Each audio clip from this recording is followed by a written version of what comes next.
बेटियां किसी से कम नहीं। कहानी एक ऐसी माँ की जिसके सपने और लालच इतने बड़े थे कि उसने उसे पूरा करने के लिए अपनी सगी बेटी को भी नहीं बख्शा। अरे मेरी प्यारी बिटिया रानी, सारा दिन इतने डिजाइनर कपड़े सिलती है।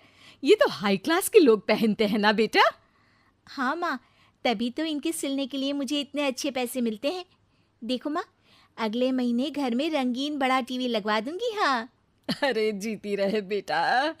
वैसे कोई ऐसा काम कर जिससे एक बार में ही ढेरों पैसे आ जाए। आने को तो इसमें भी अच्छी कमाई है माँ, लेकिन एक दिन में एक ही कपड़ा सिलो तो आराम भी है ना। वैसे क्या करना है माँ इतने पैसों का? अरे तू बड़ी भोली है बेटा। अरे ओ रायना के पापा, देखो तो रायना के लिए मैंने एक लड़का देखा है। पैसे तो इतने हैं कि लाखों रोज इधर से उधर हो भी जाए तो पता ना चले। वो तो ठीक है, लेकिन इतने बड़े घर का लड़का हमारी रायना से शादी क्यों करेगा? अरे कैसी बात कर रहे हैं आप? क्यों नहीं करेगा? अरे करेगा ना, कमी क्या है हमारी रायना में? अच्छा, फोटो तो दिखा दो, कैसा है लड़का? कहीं ऐसा ना हो कि कोई बूढ़ा निकले। अरे थोड़ी सी उम्र में बड़ा लड़का कोई बूढ़ा नहीं होता। ये देखो। फोटो किसी लड़के की नहीं बल्कि एक आदमी की थी। ये क्या बकवास है? कौन है ये? इसके बेटे की फोटो दिखाओ। जी ये वो लड़का ही है। अरे साधना, तुम सगी माँ हो या सौतेली? अरे पैसा रहेगा तो राज करेगी ना। मेरे जीते जी मैं अपनी बेटी की शादी इतने बूढ़े आदमी से बिल्कुल नहीं करूंगा। जब मैं अपनी बेटी के लिए लड़का पसंद नहीं कर सकती तो मेरा इस घर में रहने का अधिकार ही नहीं है। जैसे ही वो जाने लगती है कि तभी राइना वहां आ जाती है। माँ, आप जहां बोलेंगी मैं वहां शादी कर लूंगी, आप कहीं मत जाइए। और फिर राइना की शादी अपने से 11 साल बड़े राधा राम से हो जाती है। शादी के बाद एक दिन, अरे माँ, कैसे आना हुआ आपका? अरे बेटी, घर में आने के लिए कुछ सोचना होता है क्या? ये लो, पूरे 2 दर्जन केले हैं बेटा। शुक्रिया माँ। वैसे और बताइए। बेटा, तेरे पापा की तबीयत खराब हो गई है और तू तो जानती है कि उनकी कमाई कितनी है। अगर तुझसे कुछ पैसों का इंतजाम हो जाए तो।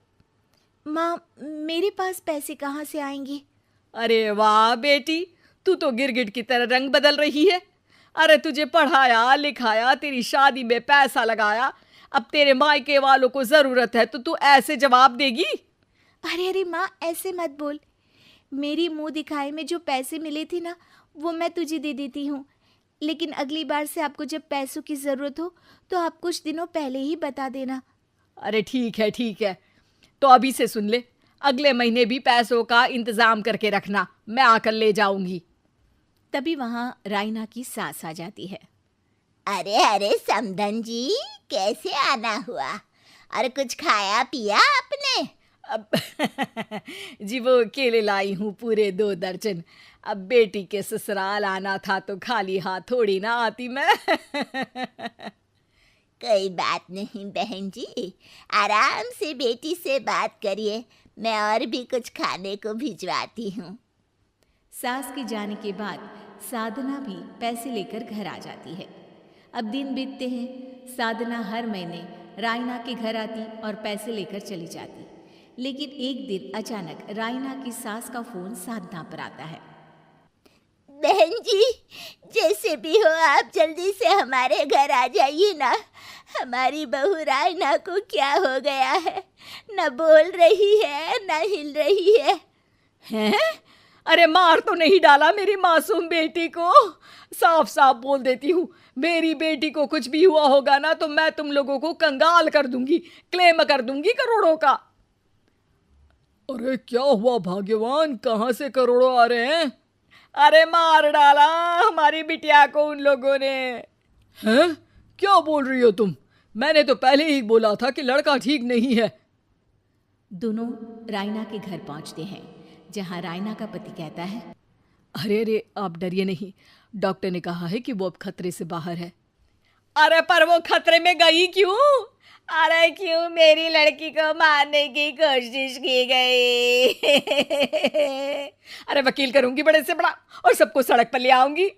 अरे सौम्या की माँ में इतनी हिम्मत है कि वो अपनी बेटी को पाल ले। रास्ते में ले आऊंगी तुम लोगों को। हाँ। अरे माता जी, लेकिन डॉक्टर की बात तो सुन लीजिए। नहीं नहीं, मुझे किसी की बात नहीं सुननी मेरी बेटी। अरे सुन तो लो भाग्यवान कि क्या बोलना चाह रहा है तुम्हारा दामाद। जी दामाद जी, बताइए क्या हुआ है हमारी बेटी को। अरे पता नहीं, सारी सारी रात किसके लिए कपड़े सिलती रहती है और वो कपड़े जाते कहाँ हैं।